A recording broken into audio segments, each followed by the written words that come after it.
ഇന്ന് ഈ പത്രസമ്മേളനം വിളിച്ചത് കഴിഞ്ഞ കുറേ ദിവസങ്ങളായി ഇടതുപക്ഷ പ്രവർത്തകരുടെയും നേതാക്കളുടെയും ഭാഗത്തു നിന്ന് ഞാനൊരു വഞ്ചകനാണ് എന്ന ഒരു നരേഷൻ സൃഷ്ടിക്കാൻ വേണ്ടിയിട്ടുള്ള വലിയ ശ്രമം ഇടതുപക്ഷ വിഭാഗത്തിൽ നിന്ന് നമ്മളെല്ലാവരും കണ്ടുകൊണ്ടിരിക്കുകയാണ്. കേരളം കണ്ട ഏറ്റവും വഞ്ചകനും വറ്റുകാരനുമായ കേരളത്തിൻ്റെ മുഖ്യമന്ത്രി അവസാനം ആ വഞ്ചകൻ എന്ന ആ നരേഷൻ സൃഷ്ടിക്കാൻ വേണ്ടിയിട്ട് നിലമ്പൂരിലെ സ്ഥാനാർത്ഥിയുടെ പ്രചരണത്തിൽ ആ വഞ്ചകനെ അടിവരയിടുകയാണ്. സത്യത്തിൽ അദ്ദേഹം വഞ്ചന നടത്തിയത് കേരളത്തിൽ ആദ്യമായിട്ട് കമ്മ്യൂണിസ്റ്റ് പ്രസ്ഥാനത്തോടും കമ്മ്യൂണിസ്റ്റ് പ്രസ്ഥാനത്തെയും തൊഴിലാളികളെയും സ്നേഹിക്കുന്ന VS അച്യുതാനന്ദനെയും വഞ്ചിച്ചുകൊണ്ടാണ്. ആ വഞ്ചനയുടെ ഫലമാണ് സത്യത്തിൽ ഇന്ന് അദ്ദേഹത്തിൻ്റെ മുഖ്യമന്ത്രി പദം പോലും. തീർത്തും വഞ്ചകനായ മുഖ്യമന്ത്രിക്ക് എന്നെ എങ്ങനെ വഞ്ചകൻ എന്ന് വിളിക്കാൻ പറ്റും? അദ്ദേഹം നടത്തിയ ചില വഞ്ചനകൾ, അടുത്ത കാലത്ത് നടത്തിയ ചില വഞ്ചനകൾ കേരളത്തിലെയും പ്രിയപ്പെട്ട ജനങ്ങളുടെയും പ്രിയപ്പെട്ട സഖാക്കളുടെയും മുന്നിൽ അവരുടെ മനസാക്ഷിക്ക് വിട്ടുകൊടുക്കാനാണ് ഇങ്ങനൊരു പത്രസമ്മേളനം എനിക്ക് വിളിക്കേണ്ടി വന്നത്.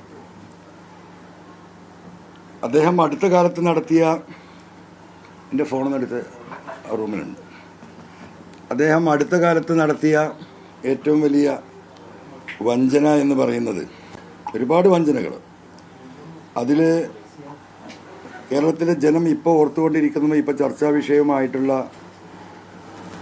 വഞ്ചന, ഇന്ത്യൻ എക്സ്പ്രസ് എന്ന് പറയുന്ന പത്രത്തിന് അദ്ദേഹം ഡൽഹിയിൽ വെച്ച് കൊടുത്ത ഇൻ്റർവ്യൂ ആണ്. ഹിന്ദു പത്രത്തിന് നൽകിയ ഇൻ്റർവ്യൂ ആണ്.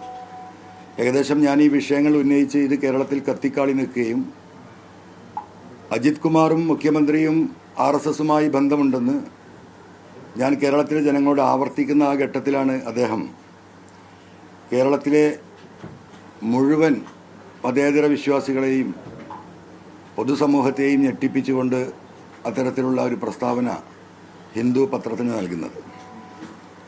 അതിൽ അദ്ദേഹം പറഞ്ഞു വെക്കാൻ ശ്രമിക്കുന്നത് മലപ്പുറം ജില്ലയിലെ ഏറ്റവും കൂടുതൽ കള്ളക്കടത്ത് നടക്കുകയും 150 കോടിയുടെ കുഴൽപ്പണവും അതുപോലെ തന്നെ 150 കിലോ സ്വർണവും മലപ്പുറത്ത് എയർപോർട്ടിലൂടെ ഒഴുകുന്നു, ആ പണം ദേശവിരുദ്ധ പ്രവർത്തനത്തിന് ഉപയോഗിക്കുന്നു എന്ന നമ്മൾ ആരും ചിന്തിക്കാത്ത സ്റ്റേറ്റ്മെൻ്റാണ്. അങ്ങനെ ഈ സമൂഹത്തെ മുഴുവൻ, ഈ ജില്ലയെ മുഴുവൻ വഞ്ചിച്ചവനാണ് ഈ പറയുന്ന മുഖ്യമന്ത്രി. ആ വിഷയം ഏറ്റെടുക്കുന്നത്, ഹിന്ദു പത്രത്തിന് അദ്ദേഹം കൊടുത്ത ആ ഇൻ്റർവ്യൂ ഏറ്റെടുക്കുന്നത് PV അൻവറാണ്. ഇന്നലെ UDFൻ്റെ യോഗത്തിൽ ബഹുമാനപ്പെട്ട KC ആ വിഷയം ഉന്നയിക്കുന്നത് ഞാൻ കണ്ടു. ഹിന്ദു പത്രം ആ ഇറങ്ങിയ ദിവസം കോഴിക്കോട് മുതലക്കുളം മൈതാനിയിൽ മാമി തിരോധന കേസുമായി ബന്ധപ്പെട്ട് വിളിച്ചു ചേർത്ത ആയിരങ്ങൾ പങ്കെടുത്ത പൊതുസമ്മേളനത്തിൽ അന്ന് രാവിലെയാണ് ഈ പത്രം ഇറങ്ങുന്നത്.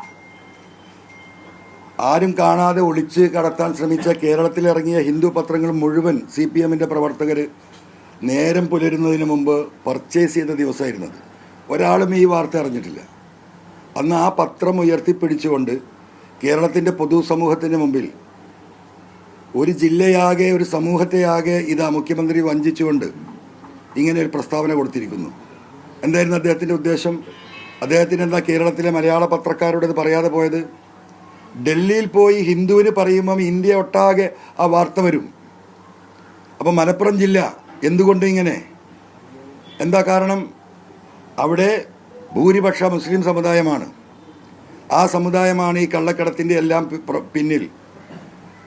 അവരാണ് ദേശവിരുദ്ധ പ്രവർത്തനത്തിൻ്റെ പിന്നിൽ. BJPക്ക് ഒരു ആയുധം ഉണ്ടാക്കി കൊടുക്കുക എന്ന കരാറിൻ്റെ ബാക്കി പത്രമായിരുന്നു യഥാർത്ഥത്തിൽ ഡൽഹിയിൽ പോയിട്ട് ഈ പത്രസമ്മേളനം നടത്തിയത്. കേരളമാകെ അവർ നെറ്റ്വർക്ക് സെറ്റ് ചെയ്തു. ഹിന്ദു പത്രം ഒരു ബസ് സ്റ്റാൻഡിലും ഒരു സ്ഥലത്തും ഒന്നാകെ വാങ്ങിക്കളയണം. അങ്ങനെ വാർത്ത മുക്കിക്കളഞ്ഞിരുന്നു.